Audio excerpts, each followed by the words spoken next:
ಇನ್ನು ಪ್ರಜ್ವಲ್ ರೇವಣ್ಣ ವಿರುದ್ಧ ಕೋರ್ಟ್ ಕೊಟ್ಟಂತಹ ಜೀವಾವಧಿ ಶಿಕ್ಷೆ ಇದರ ರಾಜಕೀಯ ಪರಿಣಾಮಗಳು ಮುಂದೇನು ಅಂತಕ್ಕಂಥ ಪ್ರಶ್ನೆ. ಮಾಜಿ ಸಂಸದ ಪ್ರಜ್ವಲ್ ರೇವಣ್ಣಗೆ ಜೀವಾವಧಿ ಶಿಕ್ಷೆಯನ್ನು ಕೊಡಲಾಗಿದೆ. ಒಂದು ಪ್ರಜ್ವಲ್ ರೇವಣ್ಣ ರಾಜಕೀಯ ಭವಿಷ್ಯ ಬಹುತೇಕ ಅಂತ್ಯವಾದಂತೆ. ಯಾಕೆಂತಂದರೆ ಶಿಕ್ಷೆಗೊಳಗಾಗಿರೋದು ಜೀವಾವಧಿ ಶಿಕ್ಷೆ. ರೇವಣ್ಣ ಕುಟುಂಬದ ಕುಡಿಯ ರಾಜಕೀಯ ಜೀವನಕ್ಕೆ ಇದು ಹೊಡೆತಾನೆ. ಒಂದು ವೇಳೆ ಆತ ಬಿಡುಗಡೆ ಆಗಲಿಲ್ಲ ಅಂದರೆ ಮುಗದೇ ಹೋಯಿತು.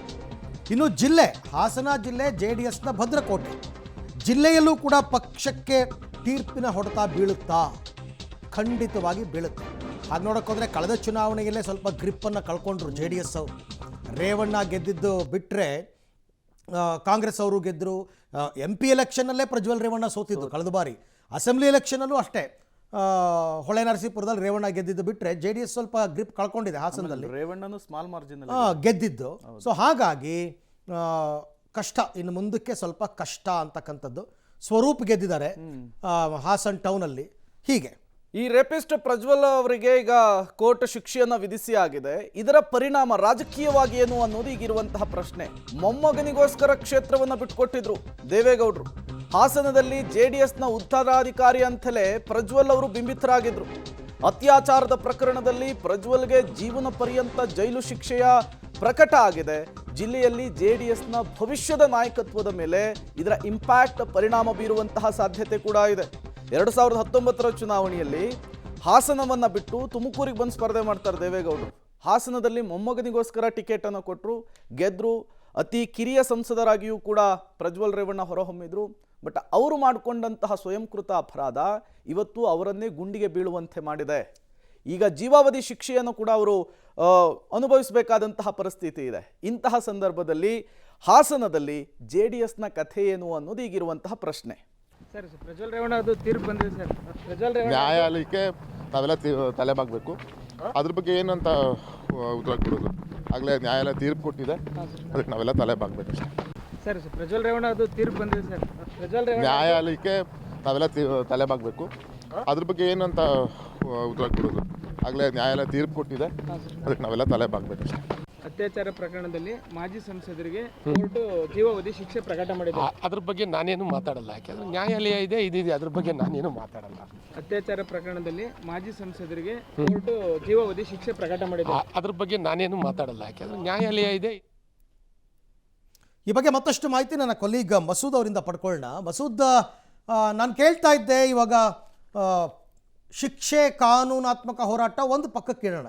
ಈಗ ಈ ಶಿಕ್ಷೆಯ ಪರಿಣಾಮ ರಾಜಕೀಯವಾಗಿ JDSಗೆ ಹೇಗಾಗುತ್ತೆ, ಯಾವ ರೀತಿ ನೆಗೆಟಿವ್ ಆಗುತ್ತೆ ಅಂತ? ಅರವಿಂದ್, ಈ ನ್ಯಾಯಾಲಯದ ಕೋರ್ಟನ್ನು ತೀರ್ಪನ್ನು ಅವರು ಮೇಲ್ಮನವಿ ಹಾಕಿಕೊಂಡು ಪ್ರಶ್ನೆ ಮಾಡ್ಕೊಂಡು ಹೋದರೂ ಕೂಡ ಶಿಕ್ಷೆ ಅಂತೂ ಸಿಕ್ಕೇ ಸಿಗುತ್ತೆ ಮೇಲಿನ ಹಂತದ ಕೋರ್ಟ್ಗಳಲ್ಲೂ ಕೂಡ. ಆದರೆ ರಾಜಕೀಯ ವಿಚಾರಕ್ಕೆ ಬಂದಾಗ ಕಂಪ್ಲೀಟಾಗಿ ಪ್ರಜ್ವಲ್ ರೇವಣ್ಣ ಅವರ ರಾಜಕೀಯ ಭವಿಷ್ಯ ಕಮರಿತು ಅಂತಲೇ ಹೇಳ್ಬೋದು. ಅವರ ರಾಜಕೀಯ ಕನಸು ನುಚ್ಚು ನೂರಾಯಿತು ಈ ಒಂದು ಪ್ರಕರಣದಿಂದ ಅಂತಲೇ ಹೇಳ್ಬೋದು. ಮೊದಲ ಬಾರಿಗೇ 2019ರಲ್ಲೇ ದೇವೇಗೌಡರ ಉತ್ತರಾಧಿಕಾರಿಯಾಗಿ, ದೇವೇಗೌಡರು ಬಹಳ ವರ್ಷಗಳಿಂದ ಹಾಸನದಲ್ಲಿ ನಿಂತು ಸ್ಪರ್ಧೆ ಮಾಡ್ತಾಯಿದ್ರು, ಗೆಲ್ತಾಯಿದ್ರು. ನಂತರ ಉತ್ತರಾಧಿಕಾರಿಯಾಗಿ ಬಹಳ ವಿರೋಧ JDSನಲ್ಲಿ ಇದ್ರೂ ಕೂಡ ತಮ್ಮ ಮೊಮ್ಮಗನಿಗೆ ಟಿಕೆಟ್ ಕೊಡಿಸಲಾಯಿತು. ಪ್ರಥಮ ಬಾರಿಗೆ ಗೆದ್ದರು. ಮೊದಲ ಬಾರಿಗೇ ಆ ಸಂದರ್ಭದಲ್ಲಿ ಇಡೀ ದೇಶದ 3ನೇ ಅತಿ ಕಿರಿಯ ಸಂಸದ ಅನ್ನುವಂಥ ಹೆಸರಿಗೂ ಕೂಡ ಭಾಜನರಾಗಿದ್ದರು. ಕರ್ನಾಟಕ ಪರವಾಗಿಯೂ ಕೂಡ ಸಂಸತ್ನಲ್ಲಿ ಒಳ್ಳೊಳ್ಳೆ ಮಾತನಾಡಿ ಭಾಷಣ ಮಾಡಿ ಕರ್ನಾಟಕದ ಪರ ಉತ್ತಮ ವಾಕ್ಪಟು ಅನ್ನುವಂತಹ ಲೆಕ್ಕಾಚಾರದಲ್ಲೂ ಕೂಡ ಅವರು ಹೆಸರು ಮಾಡಿದರು. ಒಳ್ಳೆ ಯುವ ಸಂಸದ, ಮುಂದೆ ಭವಿಷ್ಯ ಇದೆ ಅನ್ನುವಂತಹ ಚರ್ಚೆಗಳು ಕೂಡ ರಾಜಕೀಯ ಪಡಸಾಲೆಯಲ್ಲಿ ನಡೀತಾ ಇದ್ವು. ಜೊತೆಗೆ ಅವರ ಅಣ್ಣ ತಮ್ಮಂದರು ಯಾರಿದ್ದಾರೆ, ನಿಖಿಲ್ ಮತ್ತು ಪ್ರಜ್ವಲ್, ಇಬ್ಬರಿಗೂ ಕೂಡ ಭವಿಷ್ಯದಲ್ಲಿ ಪಕ್ಷದ ಹೊಣೆಯನ್ನು ಹೊರಿಸಬೇಕು ಅನ್ನುವಂಥ ಚರ್ಚೆಗಳು ಕೂಡ ರಾಜಕೀಯ ಪಕ್ಷದಲ್ಲಿ JDSನಲ್ಲಿ ನಡೀತಾ ಇತ್ತು. ಆದರೆ ಅವರ ಈ ವರ್ತನೆಯಿಂದಾಗಿ, ಅವರ ಈ ಪೈಶಾಚಿಕ ಕೃತ್ಯದಿಂದಾಗಿ ಈಗ ತಾವೇ ತಮ್ಮ ರಾಜಕೀಯ ಭವಿಷ್ಯಕ್ಕೆ ಕೊಳ್ಳೆ ಇಟ್ಕೊಳ್ಳುವಂಥ ಕೆಲಸ ಮಾಡಿದ್ದಾರೆ. ಇದರ ಭಾಗವಾಗಿಯೇ ಕಳೆದ ಬಾರಿ ಲೋಕಸಭೆ ಚುನಾವಣೆ ಸಂದರ್ಭದಲ್ಲೇ ಪೆನ್ಡ್ರೈವ್ಗಳು ಹಾಸನದಲ್ಲಿ ಅವರದ್ದು ಅನ್ನುವಂಥ ಹೇಳಲಾದಂತಹ ಪೆನ್ಡ್ರೈವ್ಗಳು ಹಾಸನದಲ್ಲಿ ಸಿಕ್ಕಾಪಟ್ಟೆ ಹರಿದಾಡಿದ್ವು. ಅದರ ಭಾಗವಾಗಿಯೇ ಅವರು ಕಳೆದ ಬಾರಿನೇ ಸೋಲಿನ ರುಚಿಯನ್ನು ಅನುಭವಿಸಿದ್ರು. ಇನ್ನು ಭವಿಷ್ಯದಲ್ಲೂ ಕೂಡ ರಾಜಕೀಯ ಪ್ರವೇಶ ಬಹುತೇಕ ಅನುಮಾನ ಅಂತಲೂ ಕೂಡ ಹೇಳಲಾಗ್ತಿದೆ. ಈ ಮೂಲಕ ಹಾಸನ ಭಾಗದಲ್ಲಿಯೂ ಕೂಡ ಒಂದು ರೀತಿಯಲ್ಲಿ JDSಗೆ ಭವಿಷ್ಯ ಯಾರು, ಮುಂದೆ JDS ಯಾರು ಮುಂದೆ ತೆಗೆದುಕೊಂಡು ಹೋಗ್ತಾರೆ ಹಾಸನ ಭಾಗದಲ್ಲಿ ಅನ್ನುವಂತಹ ಚರ್ಚೆಗಳು ಕೂಡ ನಡೀತಾ ಇದೆ. ಒಟ್ಟಾರೆಯಾಗಿ ಒಂದು ಕಡೆ ಹಾಸನ ಭಾಗದ JDS ಪ್ರವರ್ಧಮಾನಕ್ಕೆ ಬರುವಂಥದ್ದು, ಸಂಘಟನೆಗೆ ಪೆಟ್ಟು ಬಿದ್ದಿರುವಂಥದ್ದು ಒಂದು.